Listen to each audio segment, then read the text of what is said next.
Good morning, good afternoon, good evening, wherever you are, whenever you are. Hello, thank you for watching my little reports here.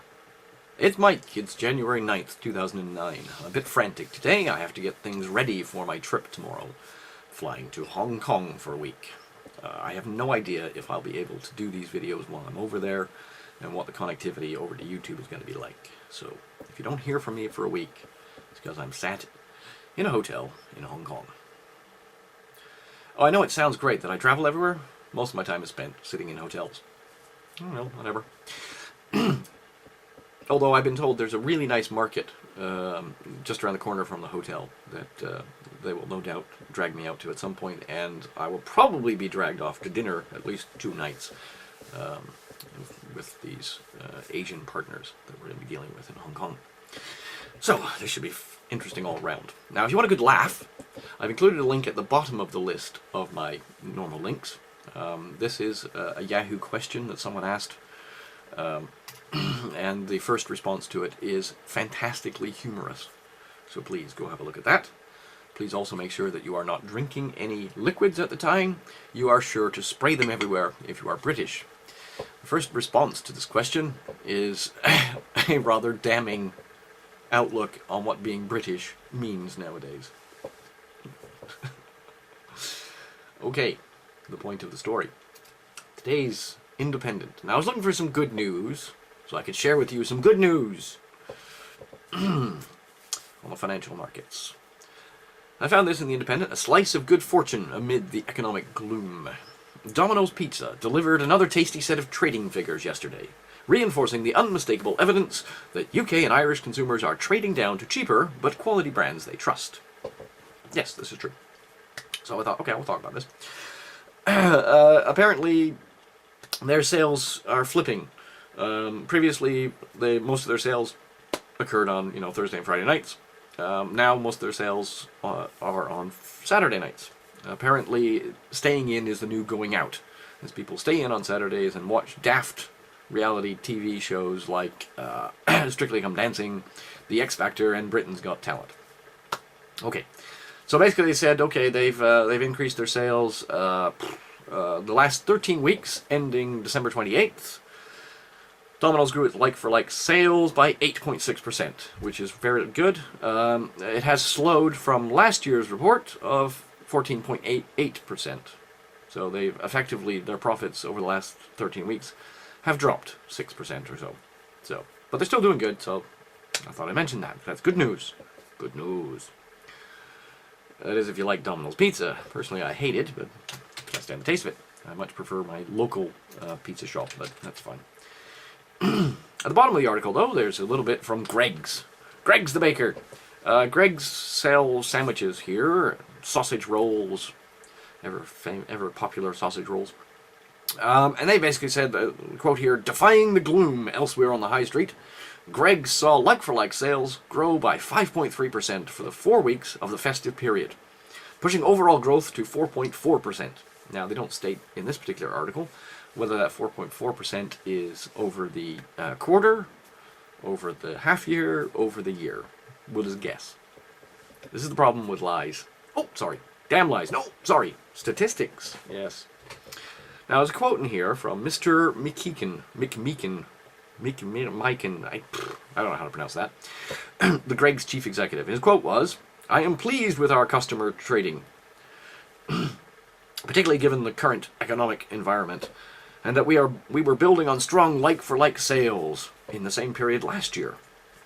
The trading outlook for 2009 is demanding." I'd say more than demanding, but anyway.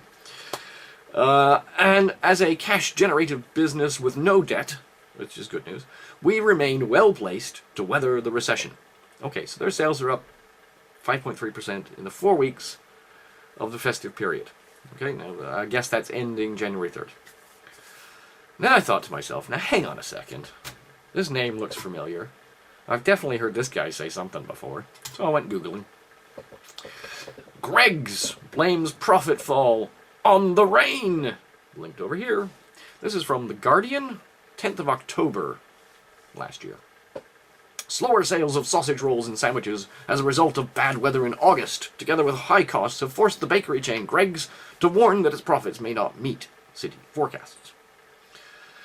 The baker, which operates nearly 1,400 outlets, said the summer had been extremely poor, and sales had fallen, despite it not passing on the whole burden of increased raw material and fuel costs to customers.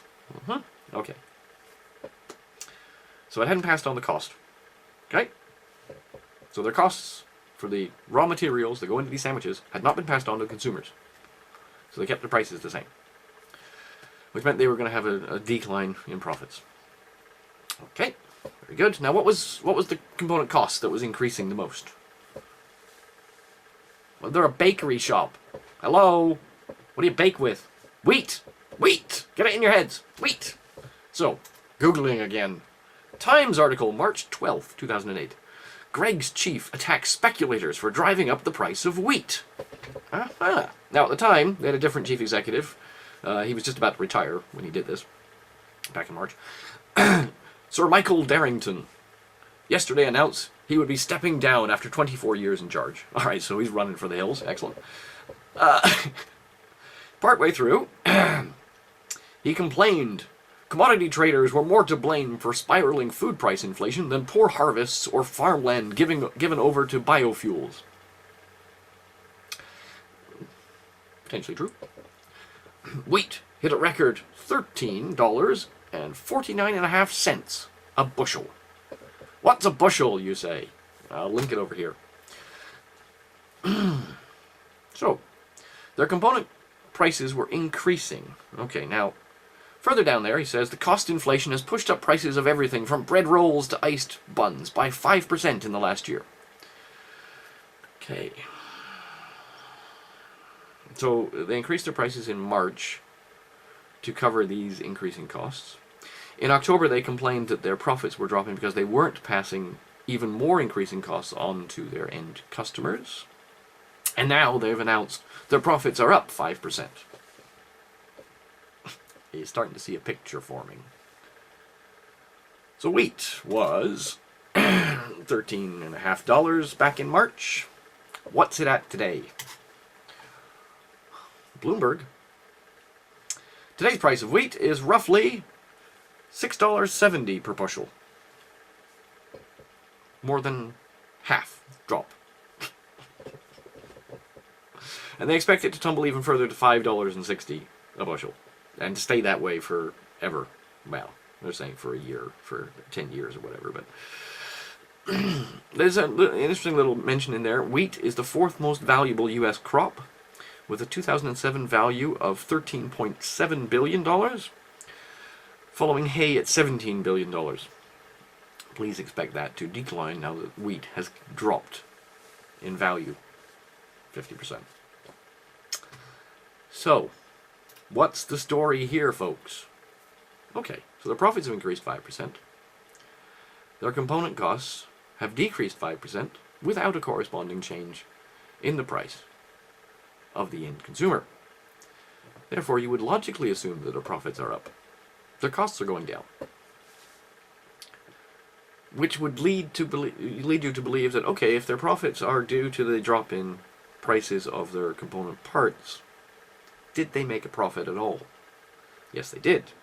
Is this an improvement over last year? Not really. Oh, what a funny little story you can spin if you actually know the truth.